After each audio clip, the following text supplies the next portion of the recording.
ஒரு தாயானவள் தன் பிள்ளையை தன் கற்பத்திலே 10 மாதங்கள் சுமக்கிறாள். பின்பதாக தனது மார்பிலும் தன் இருதயத்திலும் தன் நினைவிலும் சுமக்கிறாள். அப்படிப்பட்டதான தாயானவள் ஒருபோதும் தான் பெற்றெடுத்த பிள்ளையை மறக்க மாட்டாள்.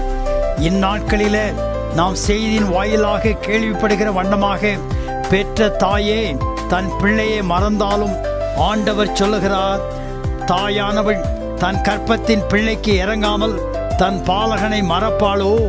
அவள் மறந்தாலும் நான் உன்னை மறப்பதில்லை என்று ஆண்டவர் சொல்கிறார். எங்கள் அன்பின் ஆண்டவரே, உம்முடைய நிலையான அன்புக்காய் உமக்கு நன்றி செலுத்துகிறோம்.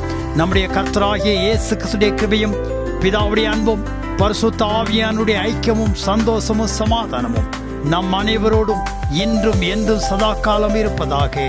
ஆமீன். ஆண்டவராகிய இயேசு கிறிஸ்துவின் அன்பை பரப்ப லைக், ஷேர், சப்ஸ்கிரைப் பண்ணுங்கள்.